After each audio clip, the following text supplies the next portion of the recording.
तो आइए प्यारे बच्चों को नमस्कार। आप सभी लोगों का आपके अपने YouTube channel NCERT math success classes पर स्वागत है। तो देखिए बच्चों, हम लोग अध्याय 6 यानी कि अवकलन के अनुप्रयोग आप लोग समझते हैं। एप्लीकेशन ऑफ डेरिवेटिव चैप्टर, तो उसकी विविध एक्सरसाइज को आज हम लोग करेंगे। उसी के क्रम में आज क्वेश्चन नंबर 4 पर हम लोग आए हुए हैं, जिसमें इस क्वेश्चन की अगर बात करें तो बच्चों यहाँ पर हम लोगों से पूछा गया है कि अंतराल ज्ञात कीजिए। एक फंक्शन यहाँ पर डिफाइन किया गया है, x is not is equal to 0 से प्रदत्त फलन जब हमारा वर्धमान है और ह्रासमान है, तो दो कंडीशनों पर आपको अंतराल ज्ञात करके बताना है, समझाना है। तो ये बच्चों विविध एक्सरसाइज है, तो इसमें सभी सवालों का मिश्रण है यानी कि मिक्सअप है। तो आपने पहले इसमें 2-3 एक्सरसाइज हैं, न्यू सिलेबस के अकॉर्डिंग 3 एक्सरसाइज हैं पढ़नी है आपको।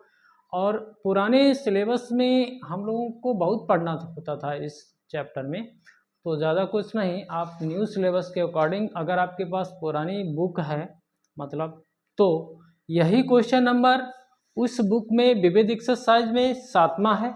तो यहाँ पर और नई अगर किताब है तो यही क्वेश्चन नंबर आपका 4 है। फिर कोई सोचने की बात ही नहीं है, फिर तो सीधा आप क्वेश्चन देखें और लगाएं।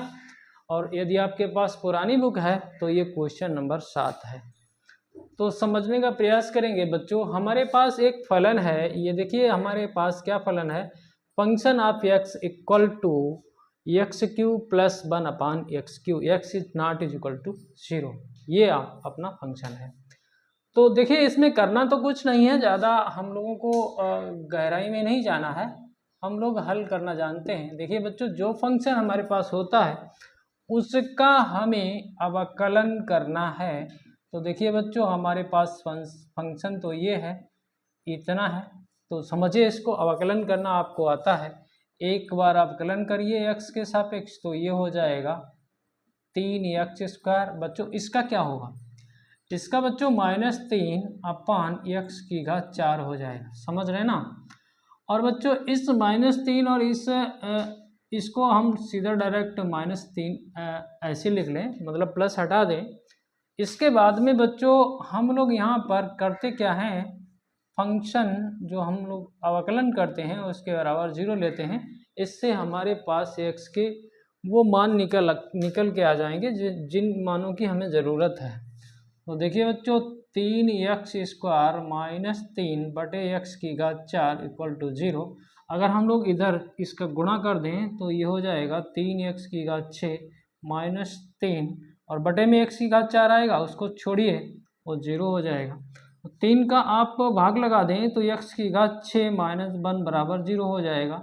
देखिए बच्चों बराबर 0 हो जाएगा, और x is not is equal to 0 है। तो इस आधार पर हम लोग देखिए यहाँ से अगर मान निकालना चाहें तो देखिए आप समझिए मेरी बात को, x⁶ बराबर 1 हो जाएगा। अगर हम लोग ऐसा कर लें x⁴ बराबर 1 कर लें तो वो भी कोई दिक्कत नहीं। तो x² बराबर हम लोग बन ले सकते हैं।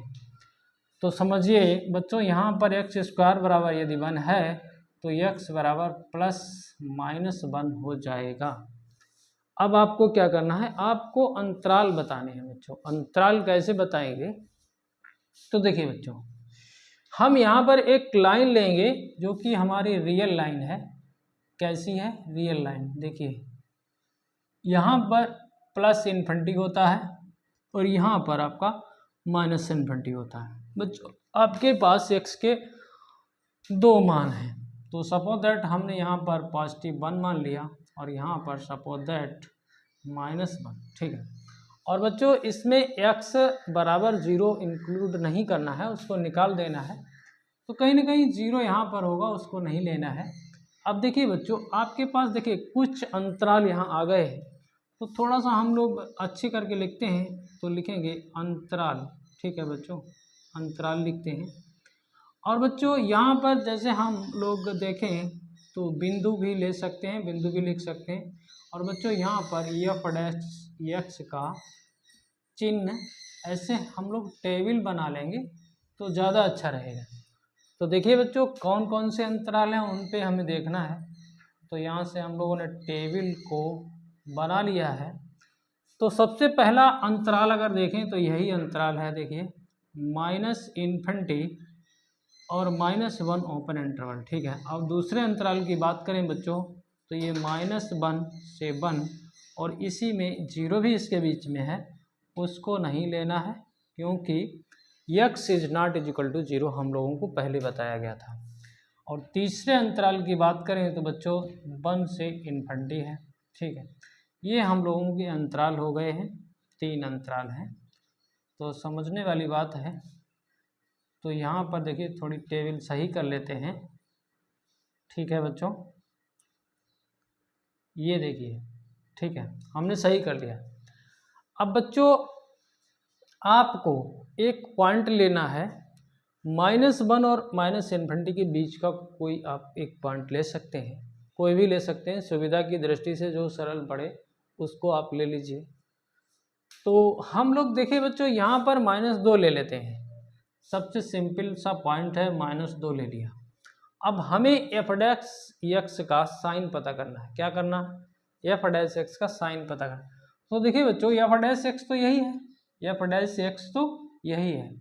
अब समझिए मेरी बात को, आप -2 यहाँ रखेंगे, ये तो पॉजिटिव हो जाएगा, देखिए यहाँ रख के देख लेते हैं, तो 3 गुणे ये 4 हो जाएगा ना, -2 रखेंगे, यहाँ पर पहले से माइनस है और यहाँ पर -2 की घात 4 करेंगे तो निश्चित रूप से ये 16 हो जाएगा।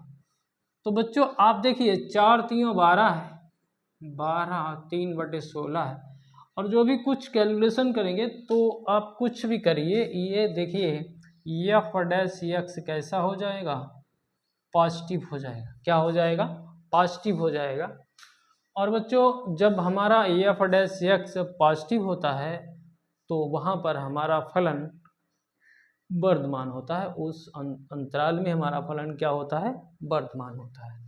तो ये तो बात बाद में हम लोग लिख ही देंगे। यहाँ पर आते हैं, 0 को इंक्लूड नहीं करना है, तो ऐसा कर लेते हैं बच्चों, यहाँ पर हम 1/2 को ले लेते हैं, ठीक है।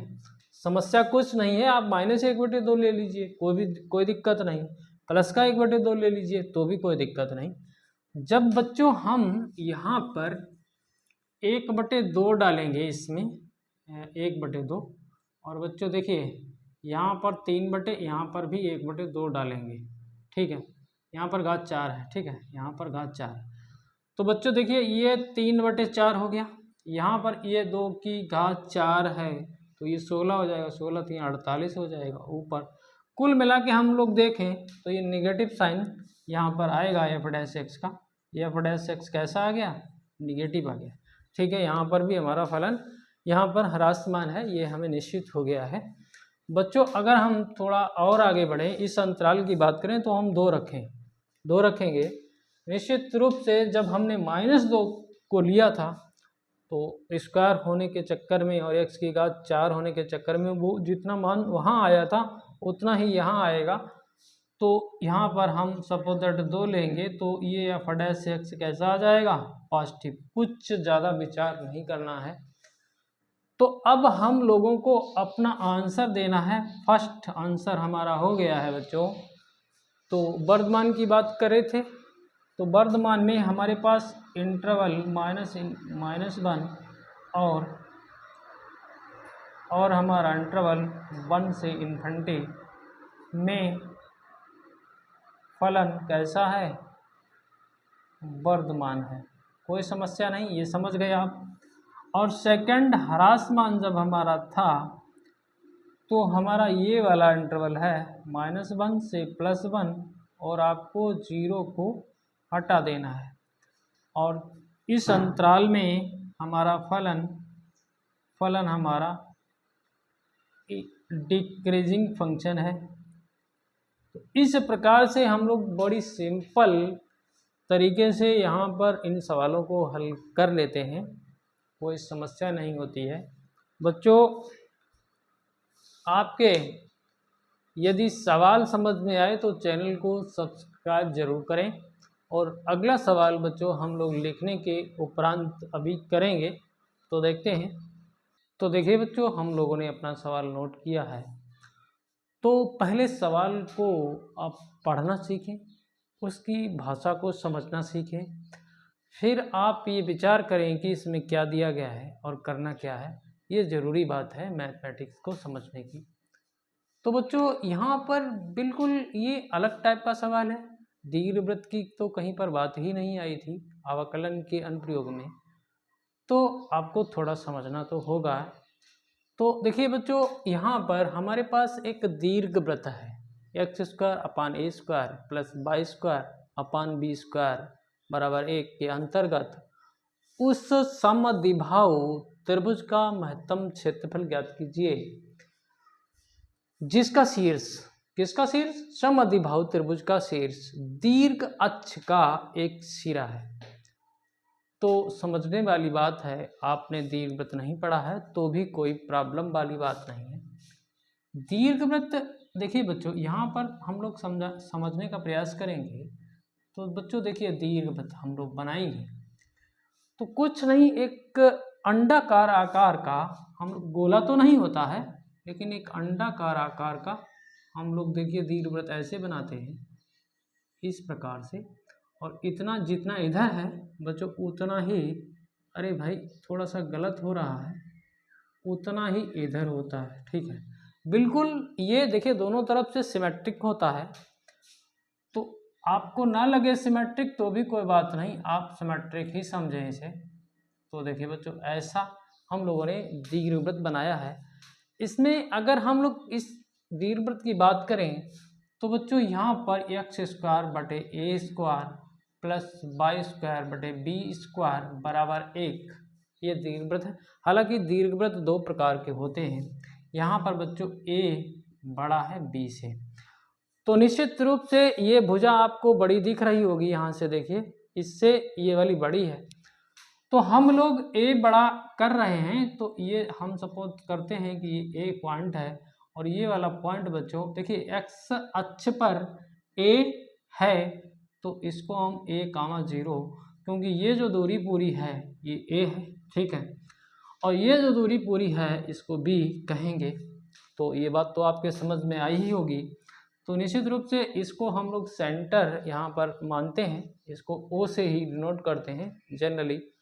और बच्चों यहाँ पर हम लोग देखिए अपनी सुविधा की दृष्टि से एक समद्विबाहु त्रिभुज बना रहे हैं, और बच्चों उस समद्विबाहु त्रिभुज में देखिए बच्चों, उस समद्विबाहु त्रिभुज में जो भुजाएं हमारी दोनों बराबर हैं वो ये वाली है, ठीक है, ये वाली, ये एक ये है और एक ये है, ठीक है बच्चों।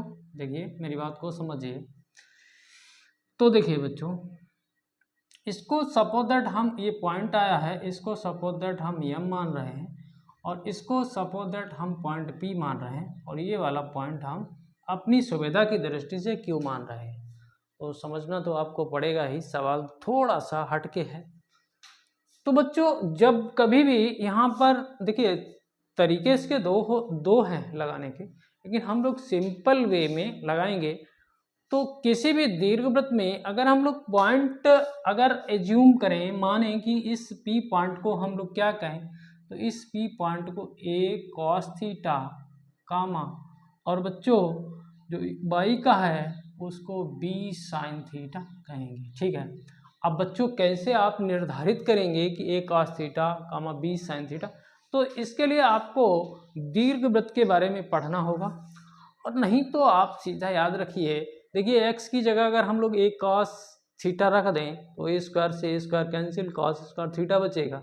y की जगह अगर हम लोग b sin थीटा रख दें तो यहाँ b² sin² थीटा बटे b², तो b² से b² cancel, cos² theta plus sin² theta बराबर 1 आ जाएगा। तो जब हमारा ये पॉइंट बच्चों a cos थीटा है और कामा b sin थीटा है, तो बच्चों इस पॉइंट की भी बात करें तो यहाँ पर जो x यहाँ था, यहाँ पर जो भी x था बच्चों वो यहाँ पर भी है, और जो y है हमारा यहाँ निगेटिव होता है, तो ये b sin थीटा निगेटिव हो जाएगा। ये समझने वाली बात है, ठीक है। तो बच्चों अगर हम इस दीर्घवृत्त के अंदर इस त्रिभुज की बात करें, किस त्रिभुज की, हमारा त्रिभुज अगर देखा जाए तो किधर से भी QAP या फिर APQ, इस त्रिभुज का क्षेत्रफल निकालेंगे बच्चों, और ये सब जो भी हमने यहाँ पर किया है ये आप लिख सकते हो यहाँ पर। तो हम बच्चों कैसे इस त्रिभुज का क्षेत्रफल निकालेंगे, तो लिख देते हैं समद्विबाहु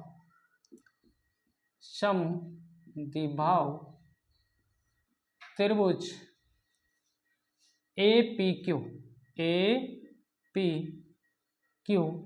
का क्षेत्रफल हम लोग महत्तम करेंगे बच्चों। क्षेत्रफल यहाँ सपोज दैट हम अगर उस क्षेत्रफल की बात करें तो यस उसको डिनोट कर रहे हैं। तो बच्चों अगर हम इतने का अगर इस त्रिभुज का क्षेत्रफल निकाल लें और उसका दोगुना कर दें तो निश्चित रूप से पूरे त्रिभुज का APQ त्रिभुज का क्षेत्रफल मिल जाएगा ना, मिल जाएगा। तो दूना कर दें तो देखिए किसी भी त्रिभुज के क्षेत्रफल दूना हमने यहीं कर दिया है, 1/2 आधार गुणे ऊंचाई होता है। तो इसमें बच्चों देखिए आधार गुणे ऊंचाई होता है। तो इस त्रिभुज में बच्चों, इस त्रिभुज में ऊंचाई तो देखें तो यही है ना, ये ऊंचाई। तो इस ऊंचाई को हम लोग क्या लिखें, AM लिख सकते हैं ना, ऊंचाई। और आधार देखिए बच्चों, आधार हमारा ये है, ठीक है। तो इसको लिख लिया हमने PM, ठीक है, देख रहे हैं ना आप।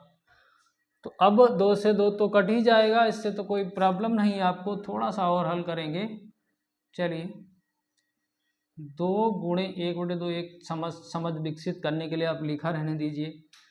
तो AM की अगर आप बच्चों बात करें, AM की इसकी बात करें तो इसमें आपको क्या करना होगा, इसमें देखिए इसमें AM की बात करें तो इसमें बच्चों OA माइनस, देखिए OA से आपको OM घटा देना है।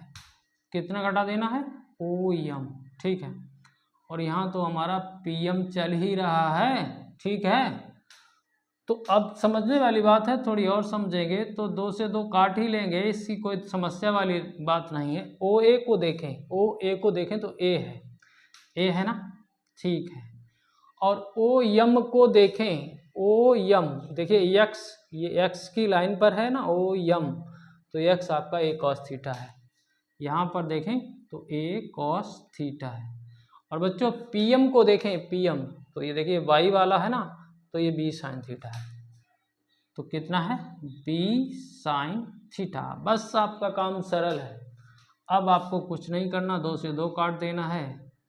और यहाँ पर बच्चों क्या करोगे, देखिए बच्चों हम इसका गुणा कर लेते हैं अपनी सुविधा की दृष्टि से। देखिए A को कॉमन कर सकते थे, या फिर ऐसा कर लेते हैं बच्चों, A यहाँ से कॉमन कर लेते हैं तो ये A कॉमन हो गया, यहाँ 1 माइनस कॉस थीटा हो गया, और ये आपका B साइन थीटा हो गया। और ये हो गया AB, ये हो गया 1 minus cos theta × sine theta, ठीक है बच्चों। और ये यस के बराबर चल रहा है। इस त्रिभुज के क्षेत्रफल को आपको महत्तम करने के लिए इसका बच्चों अवकलन थीटा के सापेक्ष करके इसके बराबर 0 थीटा का मान निकाल के फिर बच्चों महत्तम करने के लिए d² यस यानी कि d दोबारा से अवकलन करने पर उसको आपको निगेटिव दिखा के फिर आप यहाँ पर क्षेत्रफल निकालिए। तो क्या करते हैं हम लोग बच्चों, यहाँ पर इसका अवकलन करेंगे, वो भी थीटा के सापेक्ष करेंगे। तो यहाँ AB तो एज ए कांस्टेंट, ठीक है, यहाँ फर्स्ट सेकंड हम लोग लगा रहे हैं। तो 1 माइनस कॉस थीटा और साइन थीटा का अवकलन होता है cos theta plus sine theta को रोकिए, साइन थीटा रोक दिया। अब इसका करेंगे, देखिए बच्चों 1 माइनस कॉस थीटा को हमने फर्स्ट फलन मान लिया, इसको सेकंड फलन मान लिया था। तो 1 माइनस कॉस थीटा यहाँ हमने रख दिया, साइन थीटा का कॉस थीटा और भैया साइन थीटा को रोक दिया। अब इसका करेंगे 1 माइनस कॉस थीटा का, तो माइनस तो 1 का तो 0 हो जाएगा, और यहाँ पर माइनस कॉस थीटा है और कॉस थीटा का माइनस साइन थीटा होता है, यहाँ पर भी माइनस है, तो निश्चित रूप से ये प्लस साइन थीटा हो जाएगा। समझने वाली बात है, ठीक है, समझ गए ना। कोई दिक्कत हो तो ज़रूर बताना। तो बच्चों अब हम क्या करें, देखिए थोड़ा सा और हल कर लेते हैं। ये ए बी हो गया है, इस cos थीटा का यहाँ गुणा कर लेते हैं, ठीक है। तो ये देखिए cos थीटा हो गया है, इसमें करेंगे तो ये cos स्क्वायर थीटा हो गया, इसमें करेंगे तो ये साइन स्क्वायर थीटा हो गया, ठीक है। अब क्या करोगे, क्या करोगे? चलिए थोड़ा और बढ़ा लेते हैं ए बी, और बच्चों ऐसा कर लेते हैं,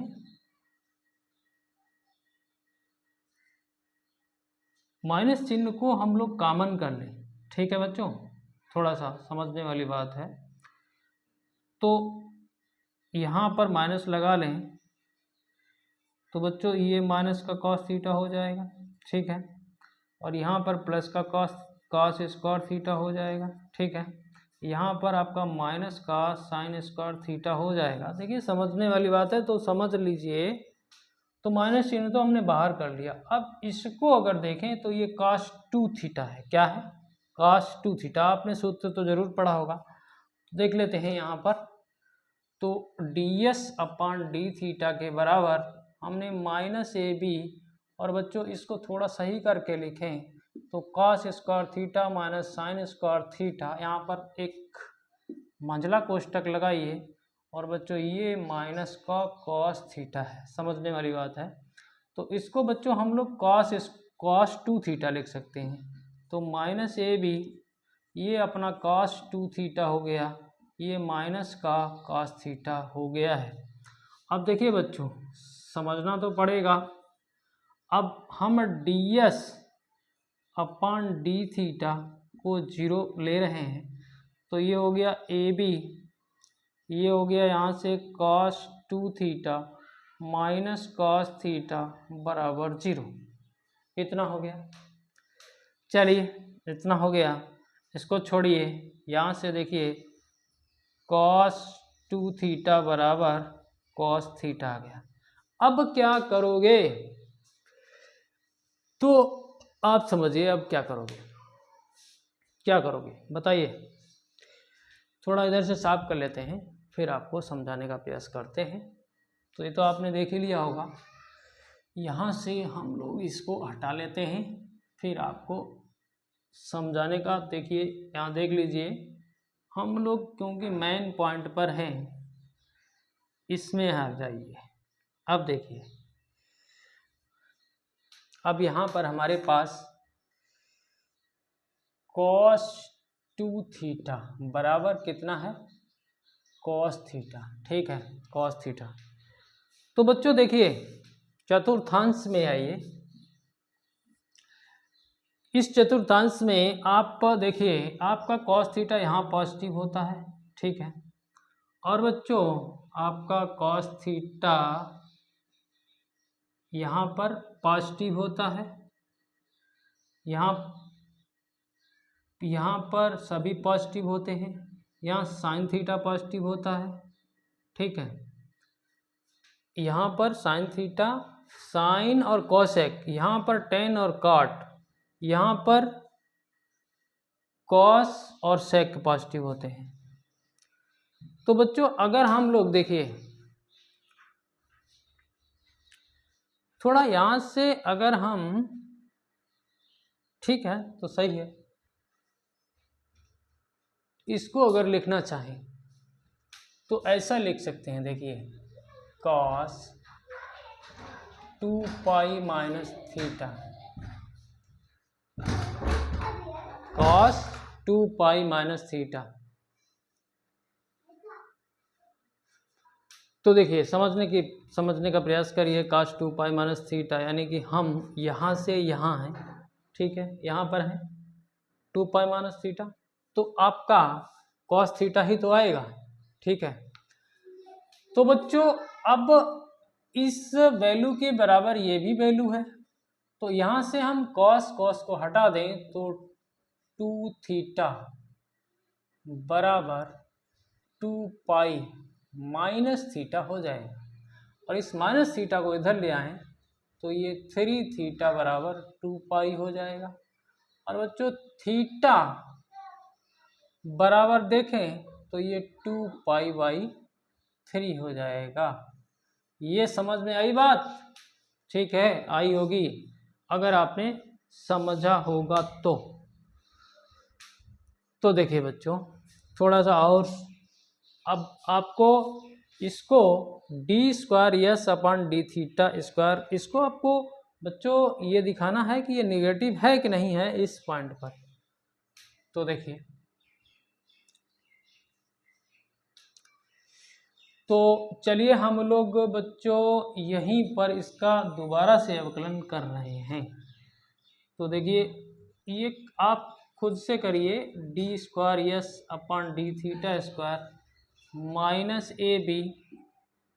-ab, यहाँ पर देखिए cos थीटा है ना, तो cos थीटा का माइनस साइन थीटा होगा, तो ये आपका साइन थीटा हो जाएगा। ठीक है, और बच्चों ये cos² थीटा है, तो ये आ जाएगा 2 cos theta into sine theta.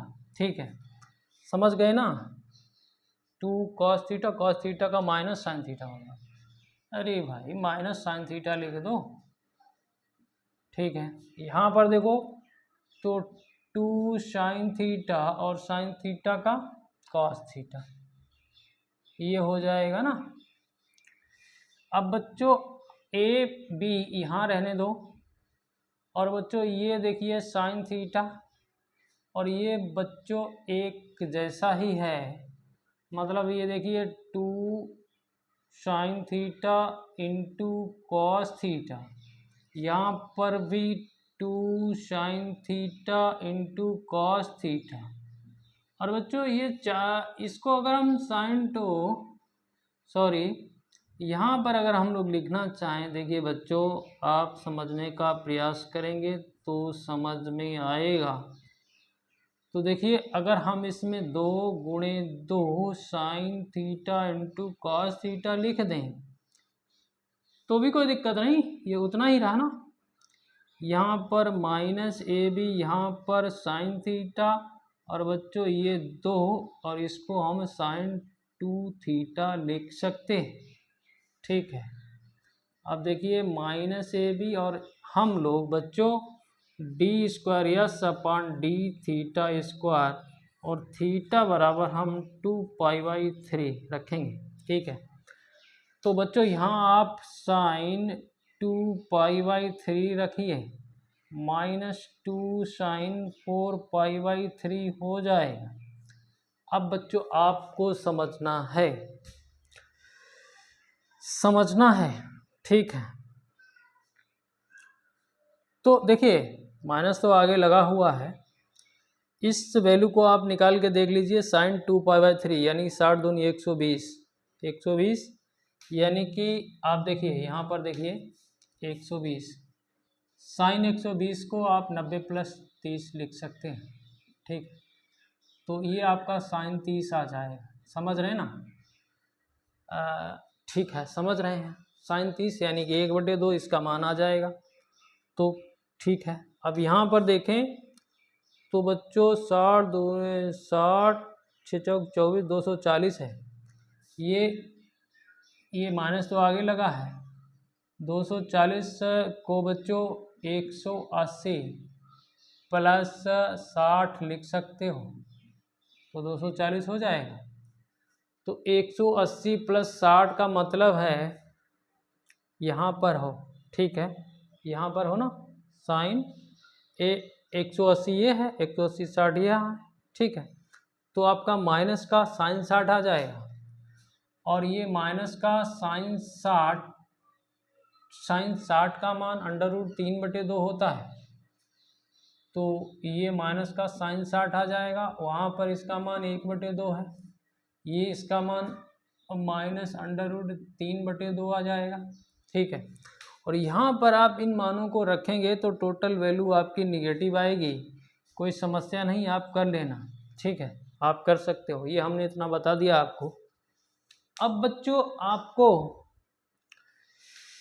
इस जो हमारा ये कहना चाहिए त्रिभुज का क्षेत्रफल था, उसका आपको क्षेत्रफल भी निकाल के दिखाना है, तो उसको भी हम लोग देखते हैं। तो इसे यहाँ से इरेज कर रहे हैं।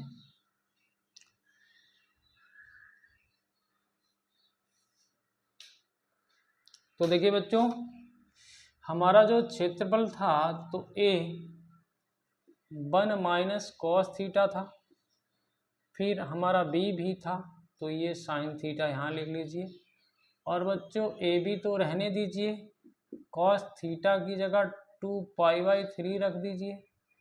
ठीक है, यहाँ पर भी 2π/3 रख दीजिए, तभी तो मान निकाल पाओगे। तो ए भी है ये 1, अब cos 2π/3 यानी कि 60 दूनी 120 cos 120, cos 120 को बच्चों 90 + 30 लिख सकते हो। ठीक है, तो यहाँ पर बच्चों थोड़ा गड़बड़ कर दिया हमने, साइन 90 + 30 को बच्चों हमें cos 30 लिखना चाहिए था, cos 30। ठीक है, cos 30 लिखना चाहिए था, तो √3/2 यहाँ आता, थोड़ी सी मिस्टेक हो गई। तो कुल मिला के यहाँ कोई दिक्कत वाली बात नहीं है, यहाँ पर आपको निगेटिव ही आएगा। ठीक, तो ये 90 + 30 है तो इसका साइन 30 आएगा ना, साइन 30, और कैसा आएगा, निगेटिव आएगा। तो साइन 30 का मान 1/2 होता है, तो प्लस का 1/2 हो जाएगा। ठीक है, अब यहाँ देखते हैं, ये यही तो है, यही तो है, यही तो है, तो इसका मान √3/2 आएगा। ठीक है, थोड़ी सी कैलकुलेशन आप करिए, 3 हो जाएगा, 3/2 हो जाएगा, और ये √3/2 हो गया। तो हम देख रहे हैं 3/3 और ए बी और /4, इसको अगर देखें तो वर्ग इकाई लिख सकते हैं, वर्ग इकाई। 1 मिनट के लिए हम लोग उत्तर चेक कर लेते हैं। ठीक है बच्चों, यही अपना आंसर है। तो लंबा प्रोसेस था, लेकिन आप जब प्रैक्टिस कर लेंगे, इस सवाल को समझ लेंगे, तो लंबा प्रोसेस नहीं होगा। हम तो हर चीज़ को निकालते हैं, डायरेक्ट करेंगे तो समझ में नहीं आएगा, कहीं कोई छोटी मोटी गलती हो जाए तो उस पर आप ध्यान देना और हमें कमेंट करके बताना। और बच्चों समझ में आया हो तो चैनल को सब्सक्राइब जरूर करें, बेल आइकन को प्रेस करें, वीडियो को शेयर करें, वीडियो को लाइक करें, दोस्तों को भी हमारे चैनल के बारे में बताएं। आप लोगों का बहुत बहुत धन्यवाद। जय हिंद, जय भारत।